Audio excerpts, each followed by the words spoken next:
Being Christian is awesome. It means we get to be in a relationship with the being that breathes stars into existence. This video is about the most important thing ever. It's a story. It's a story that each and every one of us has a part to play in. It's the gospel. In the beginning, God created the world. He created plants, animals, the sea, the sun, moon, and stars, and He created man. And on the seventh day, He rested. Now let's unpack this a bit. In Hebrew, the number 7 is significant. To seventh oneself is to make an oath. What God was doing when He was resting on the seventh day was He was making an oath with man. He was making a covenant with him, not so different from a marriage covenant. In a marriage, you pledge to the other person to not just give something to them, but to give your entire self, your being, to them.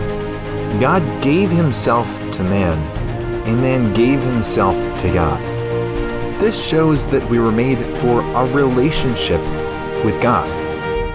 I like to hone in on the word rest when we think of God resting on the seventh day. When I think of resting, I think of resting on a couch. I think of a child resting in its parents' arms. I think of putting my whole weight on something else. When God created man, He created man to be able to put his whole weight on God. Okay, so we were made for relationship with God.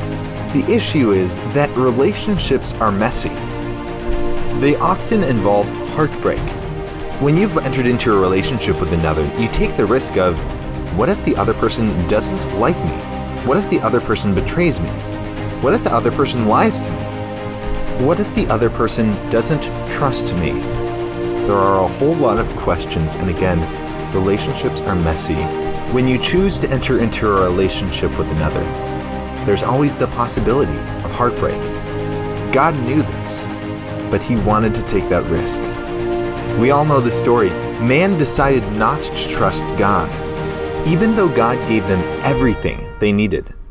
Adam and Eve said, "I think I need more." There, the relationship was ruined. There started the heartbreak.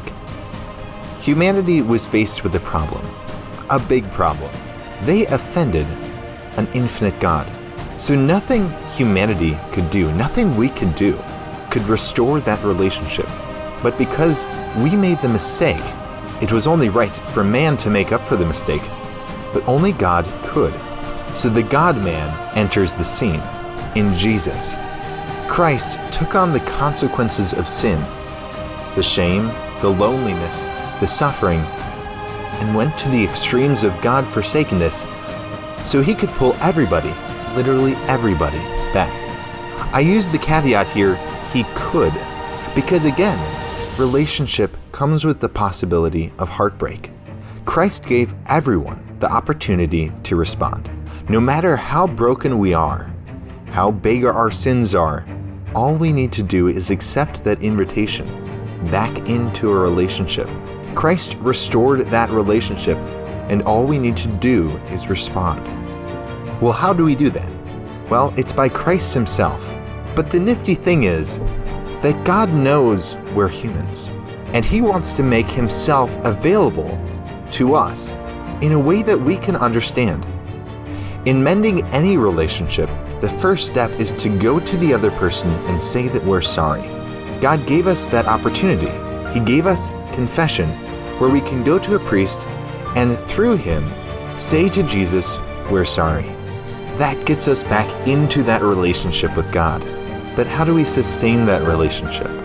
Well, again, it's through Christ Himself, and in a way we can understand.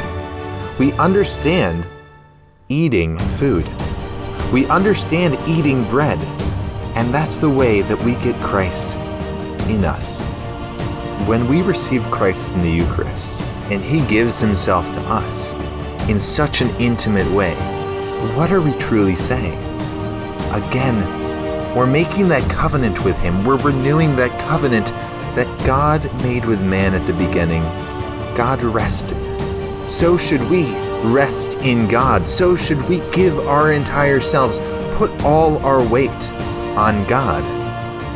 When we receive Him in the Eucharist, and He gives His entire self to us, our response should be, I want to give my entire self to you. Everywhere that you are, I want to follow you. Wherever you go, I will be. Even if that means following you to the cross. So again, being Christian is awesome. It means we get to be in a relationship with the being that breathes stars into existence.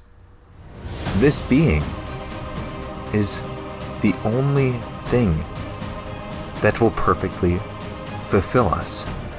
He is perfect truth, beauty, and goodness.